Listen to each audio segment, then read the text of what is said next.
कृष्णाय वासुदेवाय हरये परमात्मने प्रणतक्लेशनाशाय गोविन्दाय नमो नमः। राधिकां नौमि नीलाब्ज मदमोचनलोचनां श्रीनन्दनन्दनप्रेम वापी खेलन्मरालिकां जयति पराशरसूनुः सत्यवती हृदयनन्दनो व्यासः यस्यास्य कमलगलितं वाङ्मयममृतं जगत्पिबति यं प्राव्रजन्तमनुपेतमपेतकृत्यं द्वैपायनो विरहकातर आजुहाव पुत्रेति तन्मयतया तरवोऽभिनेदुतं सर्वभूतहृदयं मुनिमानतोऽस्मि अखण्डमण्डलाकारं व्याप्तं येन चराचरं तत्पदं दर्शितं येन तस्मै श्रीगुरवे नमः। श्री सच्चिदानंद भगवान की जय। श्री गोपाल कृष्ण भगवान की। भगवान की परम मंगलमयी कृपा हम सभी आज 2020 की विदाई और 2021 के आगमन को आध्यात्मिक सत्संग के रूप में यहां पर उत्सव के रूप में मना रहे हैं। हमारे यहां भगवान श्री कृष्ण का गोपाल सहस्त्र नाम में एक नाम है नित्योत्सव। भगवान नित्योत्सव है। यहां प्रतिक्षण उत्सव है, यहां प्रतिक्षण आनंद है, यहां प्रतिक्षण उत्साह है, प्रतिक्षण उमंग है। जो श्री कृष्ण के उपासक हैं वो अवसादग्रस्त नहीं होते, वो विषादग्रस्त नहीं होते, वो आनंद से परिपूर्ण होते हैं और प्रतिक्षण को उत्सव के रूप में मनाते हैं। यद्यपि ये आंग्ल नववर्ष है मगर व्यवहार में तो आज यही वर्ष आ रहा है। व्यवहार में तो इसी वर्ष की तारीखों के हिसाब से हम लोग अपना व्यवहार करते हैं। रहा उत्सव मनाने का तो हम लोग तो उत्सव मनाने के बहाने ढूंढने वाले लोग हैं। कोई भी बहाना उठा करके भगवान का स्मरण करना, उत्सव का आयोजन करना, सब लोग एकत्रित हों, एक साथ मिलें, उठे बैठे, परस्पर सौहार्द हो। 2020 में जो समय हम सभी ने देखा, जिसका सामना किया, अत्यंत पीड़ादायी वो समय रहा। कितनी पीड़ाएं, कितने कष्ट। और हम लोगों के लिए तो ये जो शब्द चला सोशल डिस्टेंसिंग, ये शब्द ही भारतवासियों के लिए तो सबसे बड़ा पीड़ादायी शब्द है। हम लोग सोशल डिस्टेंसिंग में रहने वाले लोग हैं ही नहीं। हमको तो बार बार सामाजिक उत्सव करने का अभ्यास है। किसी भी बहाने से सब लोग इकट्ठे होते रहे। कभी आप भागवत उठा के देखिएगा, भगवती यशोदा रानी श्री ठाकुर जी केवल करवट बदलते हैं, उसका भी उत्सव आयोजन करती हैं। उसमें भी सबको आमंत्रित करती हैं, उसमें भी सबका सम्मान और स्वागत करती हैं। प्रेरणा क्या है? प्रेरणा सिर्फ यह है कि उत्सव मनाने का तरीका हमारा अपना है। उनके तरीके से हम लोग उत्सव नहीं मनाते। वो लोग मोमबत्तियां बुझा के उत्सव मनाने वाले लोग हैं, हम लोग दीप प्रज्वलन करके उत्सव मनाने वाले लोग हैं।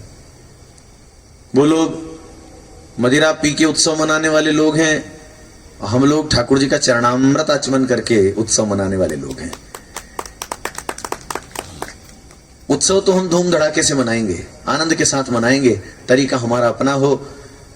ये जो सुंदर व्यवस्था, सब लोग मिलें जुलें, एकत्रित हों। प्रेरणा सिर्फ एक है, अवसाद से मुक्त होना। इस विगत काल ने हम सबको बहुत कुछ सिखाया, बहुत सारी प्रेरणाएं दी, बहुत सारी शिक्षाएं दी। हमको तो एक बात लगती है, कभी कभी लगता है, जरा विचार करके देखिए तो पॉजिटिव पॉजिटिव पॉजिटिव शब्द बहुत ज्यादा सुना गया, तो कुछ पॉजिटिविटी भी तो निकाल लीजिए इसमें से। और पॉजिटिविटी ये है, हमको तो लगता है कि कोरोना ये एक अर्थ में भगवान की करुणा भी थी। हम लोग जो बिल्कुल आत्म केंद्रित हो गए थे, बच्चे घर से निकल निकल के दूर, माँ बाप से बहुत दूर होने लग गए थे, वो सब बच्चे माँ बाप के पास आए, पारिवारिक मूल्यों की बहुत सारी प्रेरणा, बहुत सारी शिक्षा इस काल ने हमको दी। एक चुटकुला चलने लगा था, आजकल बच्चे या तो अपने दोस्तों में मस्त हैं या इंटरनेट में मस्त हैं। किसी लड़के का इंटरनेट पैक खत्म हो गया तो वो अपने मित्र को फोन करके बोलने लगा, कल मेरा इंटरनेट पैक खत्म हो गया। अब करने को कुछ था नहीं तो मैं अपने नीचे परिवार वालों के पास जाके बैठा, अच्छे लोग हैं यार वो तो तब पता चला अच्छे लोग हैं। हम लोग आपस में एक दूसरे से मिलना बंद हो गए। ये जो पुराने बुजुर्ग बैठे हैं, जब इन लोगों का जीवन हम देखते थे तो इनको अपने बच्चों की शादियां करने के लिए कहीं मैट्रिमोनियल नहीं देखने पड़ते थे, इनको कहीं अखबारों में इश्तेहार नहीं देने पड़ते थे। किन्हीं भी बुजुर्ग के पास बैठ जाइए तो वो पीढ़ी के पीढ़ी का पूरा वंशावली गा दिया करते थे। एक दूसरे के प्रति सौहार्द का भाव था। दूसरी बात, जब हम साथ में खड़े होते हैं ना तो हम एक दूसरे का संबल बनते हैं। जब अकेले होते हैं तो हम दुर्बल हो जाते हैं। मानसिक बल आपको अगर चाहिए तो स्वजनों के बीच में, स्वजनों के साथ में रह करके जीने का अभ्यास डालिए। केवल अपने अपने कमरे में और अपने अपने मोबाइल में व्यस्त मत हो जाइए। आपको सबकी जरूरत पड़ेगी। हम लोग छोटे थे तब से लेके अब तक लगातार एक शब्द सुनते रहे, man is a social animal. Social animal, social cut गया, एनिमल ही बचा। सामाजिक प्राणी है। सामाजिक प्राणी का मतलब वो साथ रहता है। दूसरा, हम लोगों ने, अपने महापुरुषों ने जो हमको जीवन शैली दी थी, अभी आपने बताया, लगभग आप सभी हमारे परिचित हैं। आप सब हमको जानते हैं और हम आप सबको जानते हैं। यहां कई परिवार हैं जो वैष्णव संप्रदायों से जुड़े हुए हैं, पुष्टि मार्ग से जुड़े हैं। वो जो जीवन शैली थी जिसका लोग विरोध किया करते थे, वो कहते थे ये सब दकियानुसी बातें हैं, क्या कोरोना ने उनको उसी वैष्णवी जीवन शैली में जीना नहीं सिखा दिया? हम लोग जूते चप्पल बाहर उतार के घर में प्रवेश करते थे, अब तो ऑफिसों में भी जूते चप्पल उतार के और मोजे तक भी उतार करके भीतर प्रवेश करना अपने आप शुरू कर दिया। और जब कोरोना ने ये शिक्षा दी तो हमने उसको सहज स्वीकार किया। महात्माओं ने ये शिक्षा दी थी तब हमको ये स्वीकार्य नहीं था।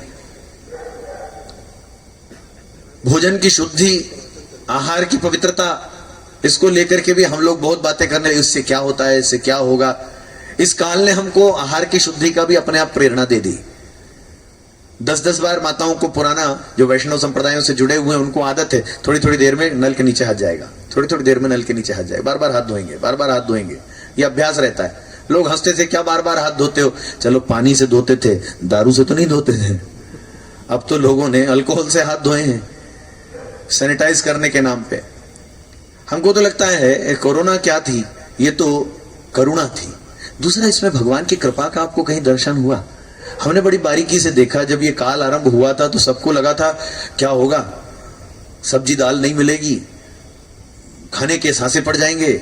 लोगों ने इतना इतना मटेरियल घर में भर भर के रख लिया था, लगा के शायद भगवान जाने क्या हो जाने वाला है, और लगा के लोग भूखे मरेंगे, इनका क्या होगा, उनका। पर आप जरा देखिए कि क्या पूरे कोरोना काल में भी कोई भी भूखा मरा?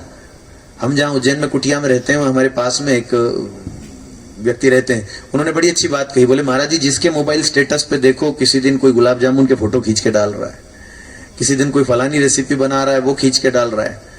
लोग, सरकार मोदी जी कह रहे हैं कोरोना खत्म करो, लोग किराना खत्म करने लगे हैं।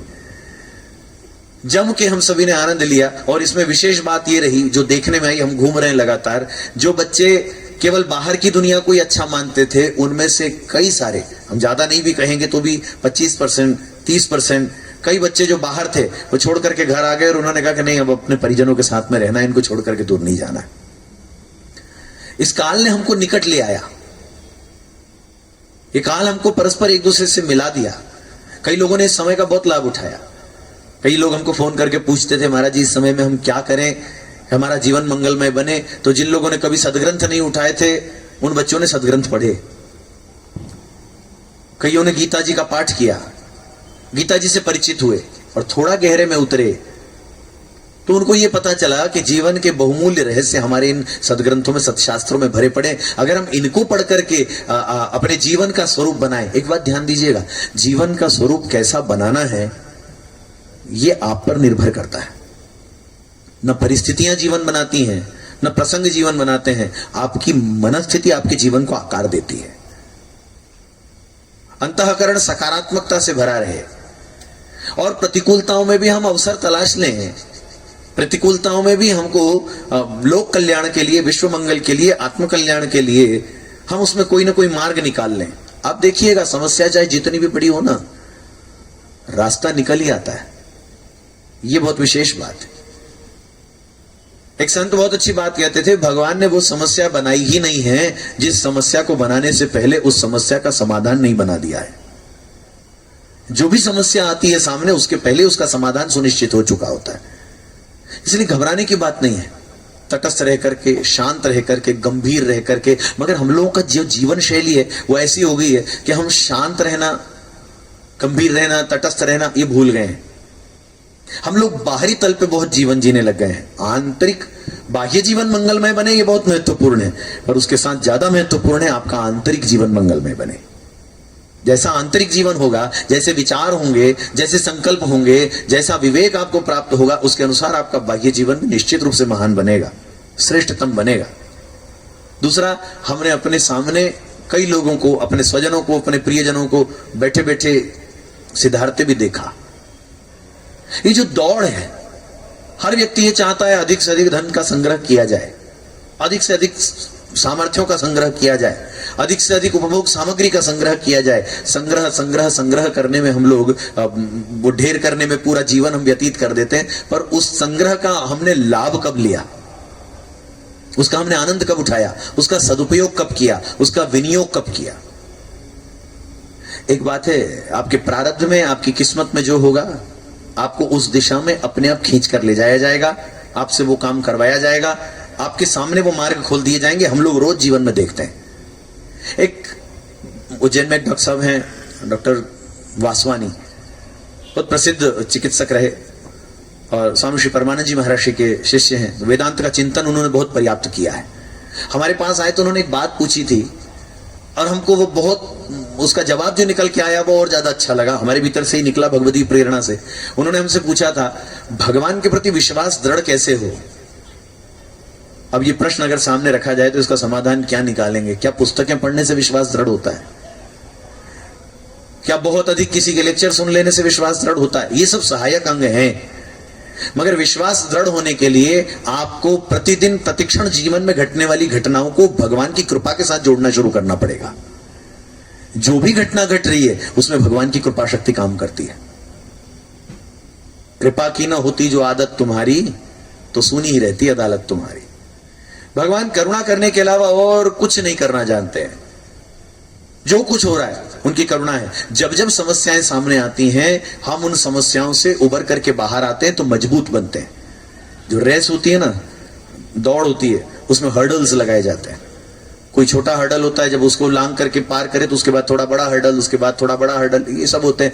उन हर्डल का उद्देश्य उनकी दौड़ को रोकना नहीं है, उल्टा उनके स्टेमिना को बढ़ाना है, उनकी कैपेसिटी को बढ़ाना है। जब जब जीवन में समस्या आई है, तब तब आपके भीतर के स्टेमिना को, आपकी कैपेसिटी को बढ़ाने के लिए भगवान ने आपको एक अवसर दिया है। हमको एक बात बहुत सुंदर लगी, कहीं हम पढ़ रहे थे, एक गधा था, वो किसी अंधे कुएं में बेचारा गिर गया। बड़ा गहरा कुआं था, वो अंधा कुआं था, बड़ा गहरा था, उसमें वो गिर गया।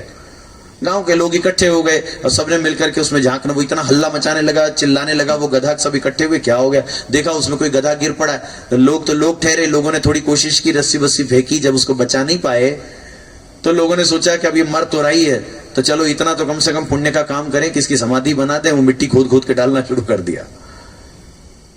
लोग बड़ी विचित्र विपरीत विचारधारा के, उन्होंने तो ऊपर से गड्ढे में मिट्टी डाल डाल के वो करना। गधे ने सोचा ये तो मार डालेंगे, जीते जी मार डालेंगे, बचाने का प्रयास तो नहीं कर रहे, उल्टा मार रहे हैं। अब आप देखिएगा कि प्राप्त आपदा को आप अवसर में कैसे बदलते हैं। उस गधे के ऊपर जब उन्होंने एक तगारी मिट्टी डाली, उसकी पीठ पे पड़ी तो थोड़ा हिला, मिट्टी नीचे गिराई, फिर उसने ऊपर से मिट्टी डाली, फिर थोड़ा हिला, मिट्टी नीचे गिरी, थोड़ा मिट्टी इकट्ठी हो गई तो वो उस मिट्टी के ऊपर चढ़ गया। वो लोग मिट्टी डालते गए, ऊपर चढ़ता गया, मिट्टी डालते गए, ऊपर चढ़ता गया, और चढ़ते चढ़ते चढ़ते वो कुएं के मुहाने तक आ गया और बाहर निकल गया। प्रयास तो थे उसको मार डालने के, मगर उसके पास में बुद्धि थी, विवेक था। आपका विवेक कभी मारा ना जाए। ये सत्संग, सच्चर्चा, सदग्रंथों का अनुशीलन, अध्ययन, ये आपके विवेक की जागृति के लिए है। आपके भीतर वो शुद्ध विवेक जागृत हो जिसमें उचित और अनुचित का निर्णय आप कर पाए। हमारी बुद्धि केवल किताबों को पढ़ने से उचित और अनुचित का निर्णय नहीं करती है।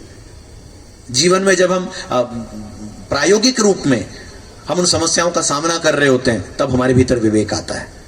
इसलिए हमारे यहां जब पहले गुरुकुलों में बच्चों को पढ़ाया जाता था, तो सारे शास्त्रों का अध्ययन कराने के बाद जो हमारे यहाँ की शैली थी, हमारी भारतीय परिपाटी थी, हमारी जो शास्त्रीय परिपाटी थी, सब कुछ करने के बाद अंत में उनको देशाटन के लिए भेजा जाता था। देशाटन माने घूमने के लिए, निकलो, बाहर निकलो। हमने 3 साल 3 महीना 13 दिन में नर्मदा जी की परिक्रमा की। हम समझते हैं शायद यूनिवर्सिटी में बैठ करके शोध कार्य करने में उतनी अक्ल नहीं आई जितना नर्मदा जी के किनारे ठोकरें खाने में आई। बादाम खा के ठाकुर कोई नहीं बनता, ठोकर खा के ठाकुर बनते हैं। आजकल लोगों ने, पहले होता था बच्चों को छोड़ दिया जाता था, गुरुजन भी बच्चों को निकाल दे, जाओ सामना करो समस्याओं का, और कैसे तुम इससे उबर करके आते हो जरा इसको भी समझो, उसका समाधान निकालो। अभी हमने बच्चों को समाधान निकालने का अभ्यास कम कर दिया। इतनी सुविधाएं, स्नेह कीजिए, मगर आप ध्यान रखना कहीं आपके स्नेह में और आपके प्रेम में आप बच्चों को कमजोर तो नहीं कर रहे हो। एक बहुत अच्छी कथा कहीं पढ़ने को मिली थी। प्रायः विशेष करके आजकल तो सभी अपने बच्चों को जरा सा भी संघर्ष नहीं करने देना चाहते, आगे आगे बढ़ करके उनको सारी सुविधाएं उपलब्ध कराना चाहते हैं। और बच्चों को भी समझना चाहिए कि ज्यादा सुविधाएं हमको लेनी नहीं है, हमको भी तो करने दिया जाए। हम क्या कर सकते हैं, हमारा कैलिबर उसमें प्रकट होगा, कुछ निकल करके आएगा। एक बच्चा था, वो देख रहा था कि एक तितली का अंडा वो पक गया है और वो धीरे धीरे करके वो अंडे में से उसका बच्चा निकल करके बाहर आ रहा है, तितली का बच्चा। जब तितली का बच्चा निकलता है, अगर आपने कभी देखा हो, क्या कहते हैं उसको, कैटरपिलर क्या कहते हैं, ऐसे कुछ कहते हैं। वो जब निकल करके बाहर आता है तो वो पंखों को बड़ा बड़ा प्रयास करता है, चिपचिपा लसलीसा सा द्रव होता है, उसमें बड़ा प्रयास करके बड़ी मुश्किल से धीरे धीरे करके, उसको बहुत समय लगता है, वो धीरे धीरे करके उसमें से निकल के बाहर आता है। बहुत उसको मेहनत करनी पड़ती। बच्चा पास में बैठा था, बच्चे ने सोचा इस बेचारे को बहुत मेहनत लग रही है, मैं थोड़ी इसकी मदद कर दूं। उसने एक लकड़ी लेकर के उस अंडे को और फोड़ दिया छोटे से, और उसको निकाल के बाहर रख दिया। मगर और अंडों में से जो संघर्ष करके तितलियां निकली, वो तो उड़ना सीख गई, चूंकि उनके पंखों को मजबूती मिल गई। और जिसको विशेष मदद की गई थी उसके पंखों में मजबूती नहीं आ पाई, क्योंकि प्रकृति की बनाई हुई व्यवस्था थी, जब वो संघर्ष करके निकलता है तो उसके पंख मजबूत होते हैं। ये जो पूरा काल रहा, ये संघर्ष का काल रहा।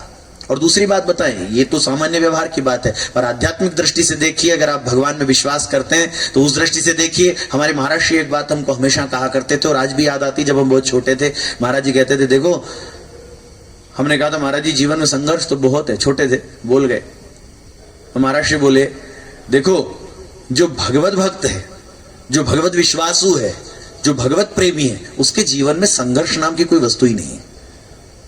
कारण ये संघर्ष तब होता है, फ्रिक्शन का सिद्धांत सब जानते हैं, फ्रिक्शन तब होता है जब दो विपरीत धाराएं आपस में रगड़ खाती हैं, तब फ्रिक्शन होता है और तब उसमें से चिंगारी निकलती है। भगवान की इच्छा किसी और दिशा में जाए और हम उनके प्रतिकूल दिशा में प्रयास करने के लिए टूट पड़े बुरी तरीके से, और नियति के विधान को न समझते हुए बहुत ज्यादा हठधर्मिता पकड़ लें, तो वो संघर्ष होगा। बोले भक्त इस संघर्ष का मार्ग पकड़ता ही नहीं है, वो नियति के स्वर को पहचानता है। कैसे पहचाने नियति क्या कहना चाह रही है? आप जब प्रार्थना करते हैं, भगवान से कोई बात करते हैं, आप उनके प्रति अपना आत्मनिवेदन करते हैं, वो प्रार्थनाएं तो बहुत ज्यादा होती हैं। लोग कहते हैं प्रार्थनाओं के उत्तर क्यों नहीं सुनने को मिलते, भगवान उन प्रार्थनाओं का उत्तर क्यों नहीं देते? एक महात्मा ने बहुत सुंदर बात कही थी, आप मंदिर में जाके प्रार्थना तो करते हो, भगवान जब आपको उत्तर देना चाहते हैं वो कब आपको सुनाई देगा? जब आप बिल्कुल शांत होके, मौन होके, केवल वाचिक मौन नहीं, मानसिक मौन होके, शांत होके बैठोगे, तो आपको प्रभु का वो स्वर सुनाई देगा, सुनाई देता है। स्पष्ट आपको आदेश प्राप्त होते हैं हर व्यक्ति को। कोई व्यक्ति ऐसा नहीं है जो परमात्मा से दूर है, सभी परमात्मा के निकट से निकट है। हर व्यक्ति का प्रभु के साथ में उतना ही गहरा संबंध है। वो स्वर सुनाई देता है, मगर हम सुनना चाहते हैं क्या? हम एकांत तो बैठते नहीं, क्योंकि हमने मन में इतना कोलाहल भर रखा है। आज हम समझते हैं कि हमारा नववर्ष तो चैत्र प्रतिपदा को, जो हमारी शास्त्रीय परिपाटी से आएगा वो आएगा, मगर यदि कोई विशिष्ट प्रतिज्ञा अपने जीवन को महान बनाने के लिए लेनी हो तो उसमें 1 जनवरी क्या करेगी और चैत्र प्रतिपदा क्या करेगी, वो तो कभी भी लिया जा सकता है। उसका लाभ उठाना। और कितनी सुंदर बात है, आज ये लोग आज जहां इधर उधर लाइटें जला जला के, गंदे गानों पे नाच नाच के, शराब पी पी के उत्सव मना रहे होंगे, आज हम ईश्वर की कुछ बातें करके नूतन वर्ष में प्रवेश कर रहे हैं। कितनी महत्वपूर्ण बात है। कुछ जीवन के लिए सूत्र हमको प्राप्त हो। जीवन महान कैसे बने, इसके सूत्र हमको प्राप्त हो, उस पर चिंतन करें। आत्मबोध हमको कैसे प्राप्त हो। रेजोल्यूशन एक शब्द है, सभी जानते हैं। इस नववर्ष के आरंभ काल में लोग बाग सब रेजोल्यूशंस लेते हैं, पालते कितना है वो भगवान जाने। रेजोल्यूशन सब लेते हैं। हमने किसी की एक बहुत सुंदर बात कहीं सुनी थी, गुड़गांव जाते थे और एक बहुत अच्छे वक्ता वहां आते थे, बहुत ज्यादा उम्र नहीं थी, बहुत छोटे थे, हम उनसे मिलते थे। तो केवल ऐसे ही जैसे आज हम लोग बैठे ना, बस ऐसे ही थोड़े लोगों का वहां उनका आमंत्रण होता था और उन्हीं के बीच में बैठ करके वो चर्चा होती थी। वो बहुत सुंदर बातें और जीवन की सामान्य छोटी छोटी सी बातों का। कई बार लोगों को लगता है मेरे जीवन में कुछ आदत ऐसी जम गई है गहरे में, मैं उसको निकाल नहीं पा रहा हूं। आप अगर बड़ी आदत को बदलना चाहते हैं ना, तो छोटी छोटी आदतें जानबूझ करके डालिए, छोटे छोटे संकल्प लीजिए। आज की सबसे बड़ी कमी यह है संकल्प शक्ति का अभाव। हमारे यहां महात्मा लोग जब आशीर्वाद देते थे और श्राप देते थे, ये और क्या था, ये उनकी संकल्प शक्ति थी। संकल्प लेकर के निकल गए, इतनी दीर्घ अवधि तक ऐसे ही जीवन जीना है तो जी जाते थे। मगर आज संकल्प शक्ति नहीं है। किसी ने अगर किसी प्रकार का रेजोल्यूशन ले भी लिया तो वो बहुत लंबे समय तक उसको चला नहीं पाता। इसलिए महात्मा लोग दीर्घकाल के लंबे लंबे व्रत लेते थे। व्रत क्या था? ये रेजोल्यूशन था। व्रत का मतलब होता है शास्त्रीय परंपरा में वारणा, वर्जना। हम स्वयं अपने आप पर कुछ वर्जनाएं लादते हैं। हम किनको पालन कर पाएंगे, वो वर्जनाएं अपने पर लादते हैं। अगर आपने ये व्रत ले लिया है, हम एक उदाहरण के लिए बात कह रहे हैं, आप उसको खाने पीने से मत जोड़िएगा। हमने व्रत ले लिया है कि आज के दिन हम जल भी नहीं पिएंगे, निर्जला व्रत करेंगे, तो उस दिन जल भी अन्न हो गया। वो जल भी आपके व्रत को तोड़ देगा। आपने जो व्रत लिया है अक्षरशः उसका पालन करेंगे। छोटी छोटी आदतें। तो उन्होंने कहा था, एक महिला पास में आई, बड़ा सिल्ली सा उदाहरण था पर बड़ा प्यारा उदाहरण था, हमको बहुत सही लगा। जब आप दीर्घकाल तक, ये बहुत ध्यान से सुनिएगा, जब आप दीर्घकाल तक एक ही चीज का लगातार अभ्यास करते हैं तो वो चीज आपका स्वभाव बन जाती है। दीर्घकाल तक जब लगातार आप एक ही चीज का अभ्यास करेंगे तो वो चीज आपका स्वभाव बन जाएगी। श्री गीता जी में अर्जुन ने श्री भगवान को ये प्रश्न पूछा, मन तो नियंत्रण में होता ही नहीं। चंचलम ही मनः कृष्ण प्रमाति बलवदृढ़ तस्याहम निग्रह मन्ये वायोरिव सुदुष्करम। जैसे हवा को एक स्थान में रोका नहीं जा सकता, ऐसे मन को भी रोक पाना बड़ा कठिन लगता है।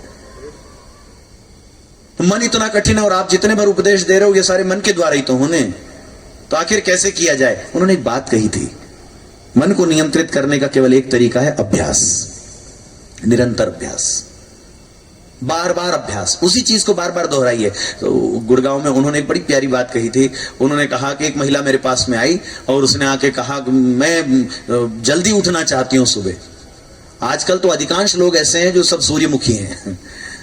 कोई भी सूर्योदय के पहले उठना ही नहीं चाहता है और आदत इतनी ज्यादा बढ़ गई। अच्छा, घरों का भी कुछ स्टाइल ऐसा हो गया, पहले घर खुले खुले होते थे तो सूरज की रोशनी भीतर आती थी। अब घर ऐसे हो गए हैं कि बाबा जियों की गुफाओं में और उन घरों में कोई अंतर ही नहीं रह गया। 12 बजे तक, 1 बजे तक तो सूरज की रोशनी भीतर आएगी नहीं। तो भीतर लोग बाग, जब तक सूर्य नारायण का दर्शन नहीं होगा, उनकी किरण भीतर नहीं आएगी, वो ऊर्जा भीतर नहीं आएगी, तो भीतर का जो आलस्य है, भीतर का जो प्रमाद है, वो दूर नहीं होगा। ये बहुत ध्यान से सुनिएगा। लोग गायत्री की उपासना करते हैं और खंडेलवाल परिवार तो गायत्री की उपासना में लगा है। बचपन से इन्होंने गायत्री की उपासना की, वो संस्कार इन सबको है। गायत्री की उपासना को आप क्या समझते हैं? जो हम थोड़ा चिंतन करते हैं, हमको लगता है गायत्री की उपासना का मतलब केवल एक मंत्र का जप नहीं है। केवल वहां तक नहीं, वो बहुत बड़ी चीज है, पर केवल वो नहीं, ये पूरा का पूरा लाइफस्टाइल है। आपके सोने से लेकर, उठने से लेकर रात को सोने तक, और रात को सोने से लेकर के सुबह जागने तक पूरी की पूरी उपासना। गायत्री का मतलब गयान त्रायते इति गायत्री, आपके प्राणिक ऊर्जा, ये जो वाइटलिटी है, वाइटल एनर्जी है, ये गायत्री शक्ति है। और वो कहां रहती है प्राणिक ऊर्जा? इस सूर्य के मध्य में रहती है। आप जरा देखिएगा, अगर कई बार बादल छा जाएं, कई दिनों तक सूर्य की रोशनी ना आवे, तो आप अपने आप में कमजोरी महसूस करने लगते हैं, आप अपने आप में उदासी महसूस करने लगते हैं। क्यों? भगवान भुवन भास्कर का दर्शन नहीं हो रहा।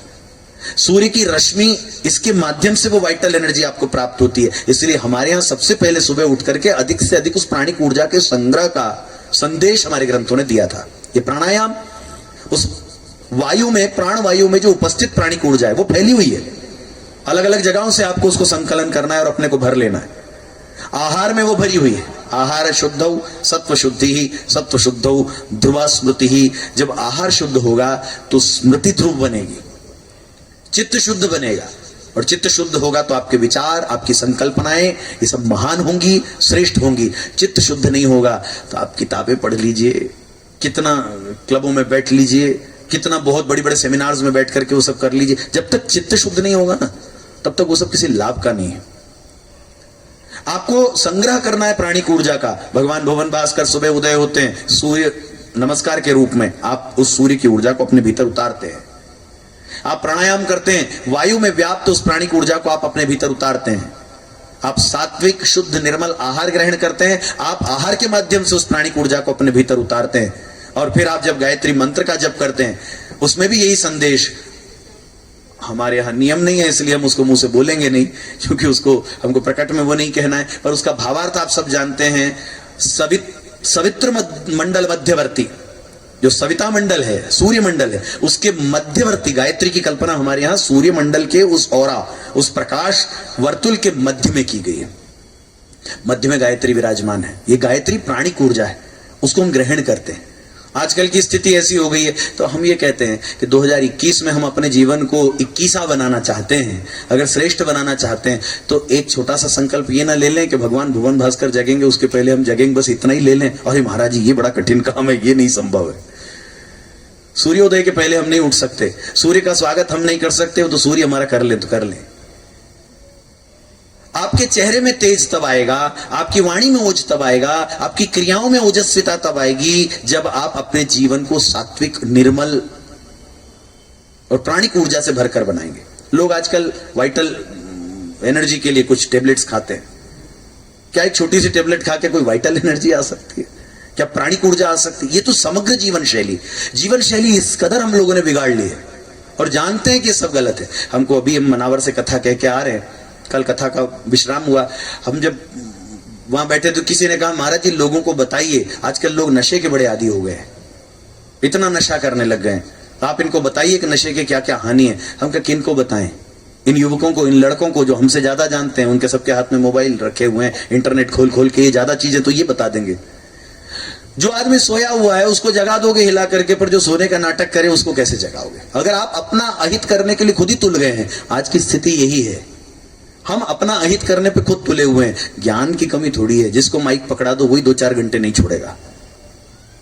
ज्ञान तो सबको बहुत है, पुस्तकें सबने बहुत पढ़ी हैं, सुन भी बहुत लिया है, अब तो तकलीफ है आचरण की।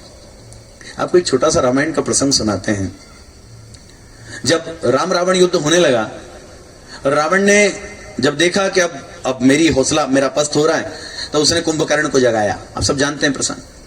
कुंभकर्ण को जगाया, कुंभकर्ण पास में आके खड़ा हुआ और उसने आके कहा कि भैया कैसे जगाया? क्योंकि मेरी तो 6 महीने की नींद रहती है, आगे से नींद मास सट केरी, तो 6 महीने की नींद रहती है, आपने बीच में जगा दिया, क्यों जगाया? कहा एक बहुत गंभीर समस्या आ पड़ी। कहा क्या हो गया? बोले मैंने मिथिलेश कुमारी का हरण कर लिया, हर ली हमने मिथिलेश कुमारी। कुंभकर्ण को आश्चर्य हुआ, कहा अधिकार किया तुमने उन पर जो जगदम्बा हैं, तुमने उन पर अधिकार कर लिया? तो रावण कहने लगा कहां से अधिकार कर लिया, लगती ही नहीं वे और हमारी, वो तो हमारी ओर देखती भी नहीं है, लगती ही नहीं वे और हमारी। तो उसने कहा तब राघव ही न भय तुम क्यों। अब यहां आपको रावण में और राम में अंतर पता चलेगा। आजकल एक परिपाटी चल पड़ी, लोग बाग रावण का बड़ा महिमा मंडन करने लग गए, जबकि किसी स्थिति में भी अधर्म महिमा मंडन करने योग्य नहीं था, नहीं है और नहीं हो सकता। किसी भी स्थिति में चाहे वो कितनी यश अर्जित कर जाए, चाहे वो कितना ही बड़ा धमाकेदार पर्सनालिटी हो जाए, मगर अधर्म कभी भी प्रशस्त नहीं हो सकता। प्रशस्त हमेशा धर्म ही होगा। हम लोग धर्म के पूजक हैं, धर्म के उपासक हैं, हम लोग धर्म के आराधक हैं, हम लोग अधर्म के आराधक नहीं हो सकते।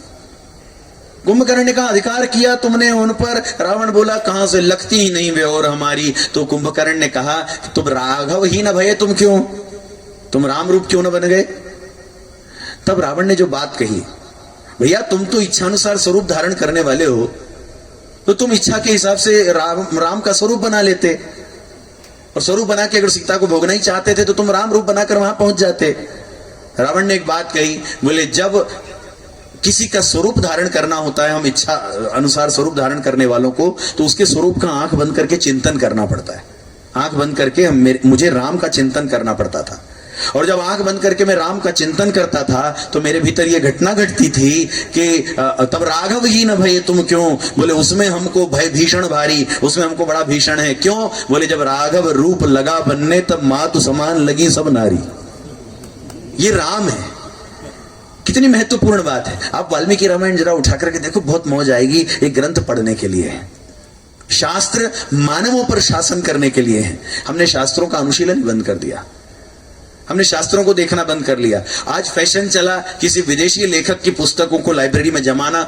हम फलाने को पढ़ते हैं, हम वर्ड्सवर्थ को पढ़ते हैं, हम फलाने को शेक्सपियर को पढ़ते हैं, हम इसको पढ़, ये जो पुस्तकें रखी होती, पढ़ते कितना है तो भगवान जाने, मगर उसमें हमको बड़ा गौरव महसूस होता है। और अगर किसी की लाइब्रेरी में वाल्मीकि रामायण, रामचरितमानस और गीता जी रखी हो तो अरे पुरानी किस्म के लोग हैं, ये नया नहीं पढ़ते हैं। एक बात बताएं, व्यासोच्छिष्टम जगत सर्वम, जो व्यास बाबा बोल गए ना, सारा जगत उसका झूठा भोग रहा है। व्यास बाबा जो कह गए हैं उसके अतिरिक्त और जगत में कुछ कहा नहीं जा सकता, कुछ हो नहीं सकता।